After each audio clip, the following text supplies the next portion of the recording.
automotive upbringing dates back almost as far as I can remember. My dad and I used to partner on creating Pinewood Derby cars when I was in Cub Scouts. I grew up playing with slot cars as toys and Hot Wheels, Matchbox cars. I still have a die-cast model collection even at age 40. So I think automotive motor oil kind of runs in my blood, and it's something that will always become a major part of me. My name is Tyson Hugie. I am a freelance journalist. I write for the Collector Car Network on the journal side of the house, as well as a automotive writer for the AutoHunter team. My pride and joy is a 1989 Honda Prelude SI with the four-wheel steering package.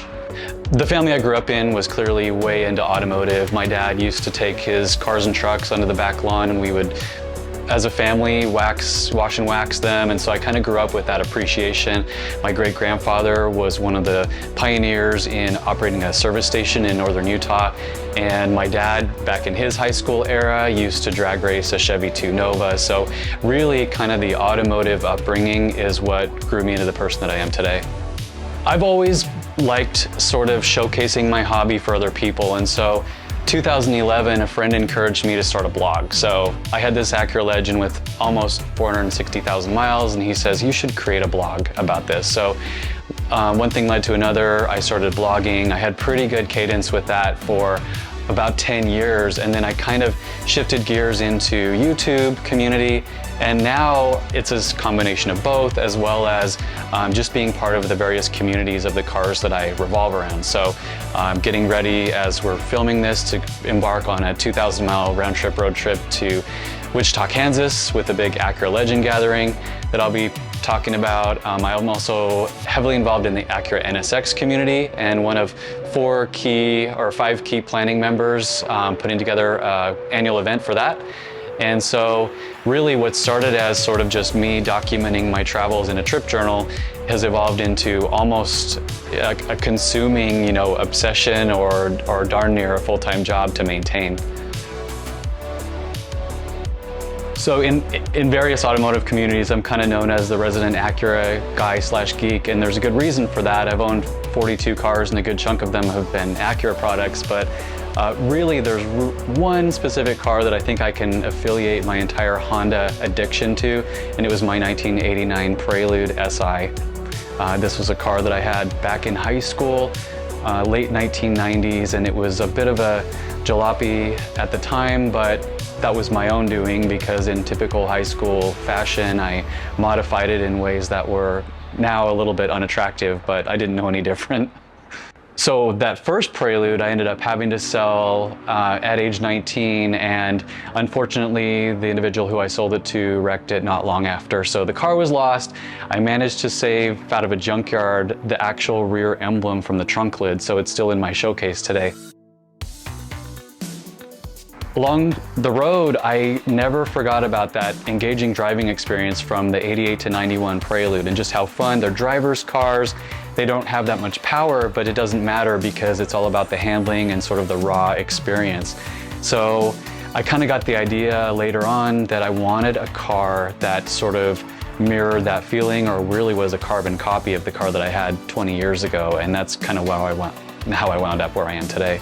So this Prelude was clearly well kept. It had all original equipment, but cosmetically it had a little bit to be desired. There were incorrectly colored side view mirrors on it.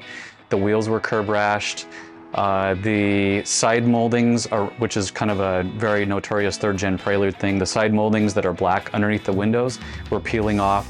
So just certain little kind of nitpicky things that are right up my alley for restoration purposes. So I basically started out with a list of everything that I wanted to do to it or planned to do to it, and then sort of went down chronologically and basically made the car into what I wanted it to be. The car inside and out is basically factory fresh. This came pretty well equipped, in terms of its optioning, to where there's nothing really that I feel I personally want to add to it. My modifying days were 20 years ago, so I intentionally wanted to leave this one kind of the way the Honda engineers made it to begin with.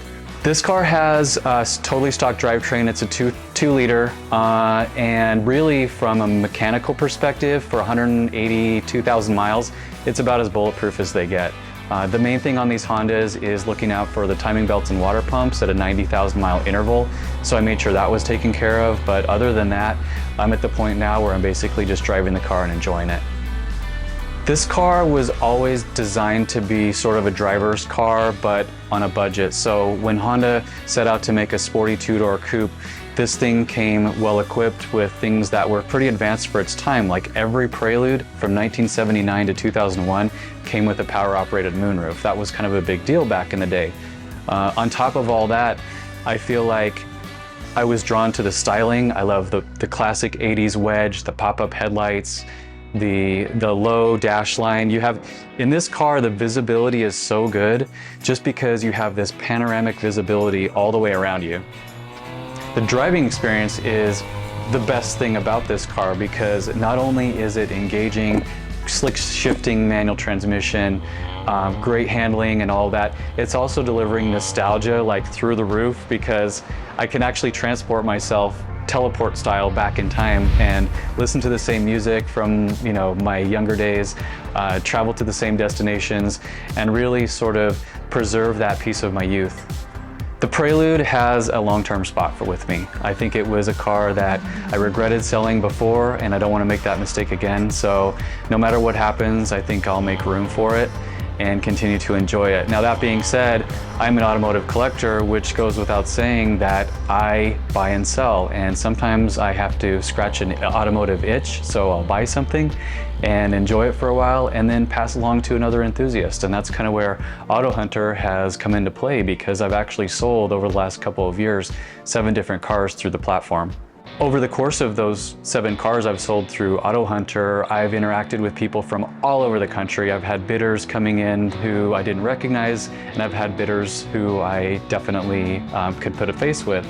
But what's actually fun about that is the cars have gone to all ends of the country. One of my Integras ended up in Fresno, California. I have an Acura TL that went to Richmond, Virginia. My CL went to the Bronx, New York. The Prelude 82 went to Dallas, Texas. And it's just been really fun because it shows you that the collector car network is such a family that no matter where they live geographically, they know to come to AutoHunter as a place to find that vehicle, and they feel confident in bidding on something, even sight unseen, because none of those people actually flew out to drive the car, and yet every single one of them has been a satisfied new owner.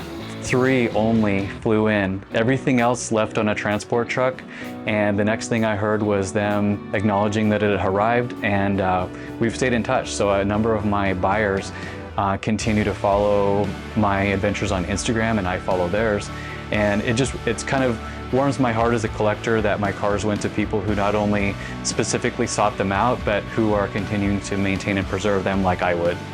Buying and selling cars can be stressful sometimes, and people recognize that. So having an expert at your beck and call who can help walk you through the process and be an expert in the collector community, I think is one of the benefits that AutoHunter provides. This automotive hobby to a lot of people is a little bit crazy. Anybody could walk into this garage and just think that I am absolutely off my rocker, but having a handful of enthusiast type people come in here and actually appreciate it is what really gives me the motivation to keep it building. And so, whether it's baseball cards or stamps or whatever it is that somebody collects and takes pride in, I think the automotive hobby, for me, satisfies that need, and being a part of the AutoHunter team is a perfect fit for me to really enjoy experiencing that community.